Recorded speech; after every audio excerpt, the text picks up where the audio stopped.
For those of you who don't know me, I'm Tony's sister. I come number 1 in the family. Tony comes in at number 8.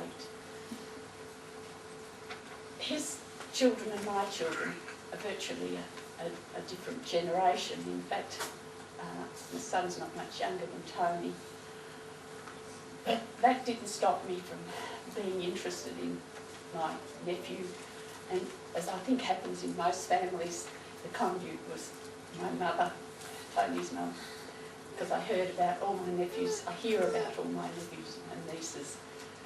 And I always heard about Ashley, even though he lived so far away and our lives ran on different paths. I knew he was clever, but then I sort of expect that of my nephews and nieces, and I'm intensely proud of all of them. And I should add all of my mother's grandchildren, because I include my own children in that. And what I didn't know, because it wasn't in my sphere of knowledge, was just how much use he made of the internet. And I see the internet as being a real boon to people who have disabilities, because on the internet there's no discrimination. You're there for what you are. I knew I was going to do this, I'm sorry. But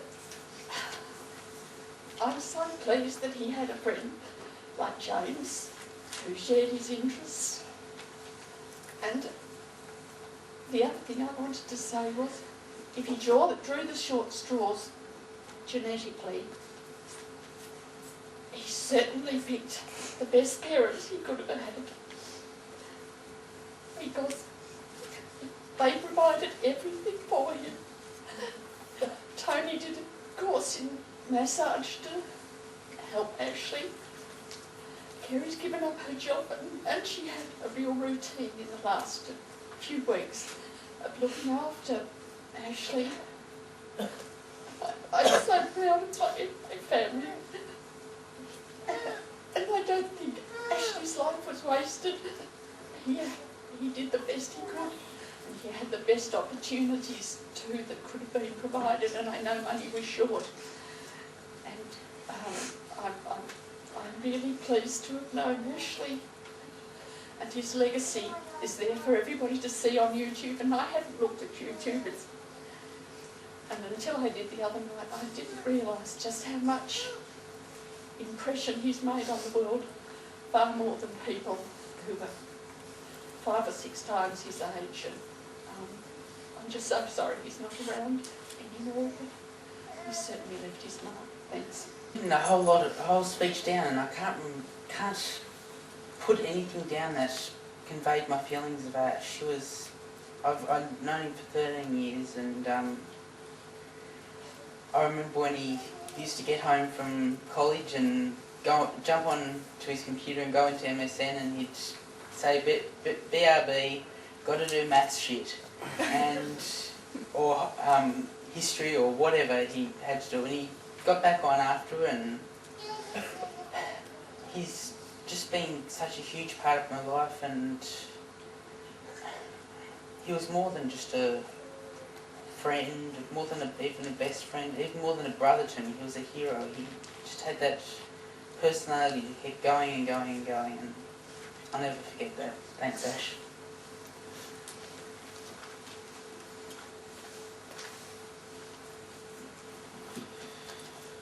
Thank you. Ashley's best mate there for getting up and doing that. Good on you. Anyone feel like they want to, don't knock each other over. There's no one after us. We have the chapel for ourselves today, so. Ashley was born in Brunswick, and so was his favourite toy monkey down there. When Ashley came over to have his operation on his back, we went to Savers, the biggest op shop there is. And Ashley loved that monkey, so his Nana Ruff brought that for $3 and went on camp with him, and it lived on his bed. It was great. Ashley, I know he loved his punk music, and he was a strong kid, but he was also a bit of a smoocher. I remember lots of hugs.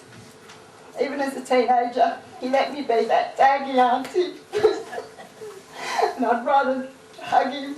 And I remember David and Ashley at the airport, they'd pretend they'd be hiding, saying no hugs, but they'd always let me catch them. It was beautiful. His sense of humour, we had lots of laughs. I remember when he'd stay at my parents' house and we'd have lots of fun with his granddad, who would watch his current affair shows, and everyone was bludgers and they'd be doing nothing. And me and Ashley would look at each other and say, nothing. It was hilarious, and we do it now even as a family. The main problem I'm having with all of this is talking in the past tense, like he was a great guy. He was beautiful. I still feel that he is beautiful and he is a great guy. And I think, I know I'm sounding a bit of a stooge here, but how I deal with it is, I think even 40 years from now, someone's going to get on the internet and do a Google search for Roomscape, and Fatwrecked is going to come up. Fatwrecked was Ashley's avatar. And someone's going to say, who's this Fatwrecked dude? And it's going to be Ashley. So how I think I justify me talking in the present sense is, years from now, and I think every single day, there's someone around the world is going to have an Ashley thought, and that's how Ashley's alive. Because be it Ashman, that's what I used to call him, or Grandmaster Ash, or Fatwrecked, or just Ashley Dustin Miller, there's going to be someone having a thought, and that's how he's going to live forever. Thank you.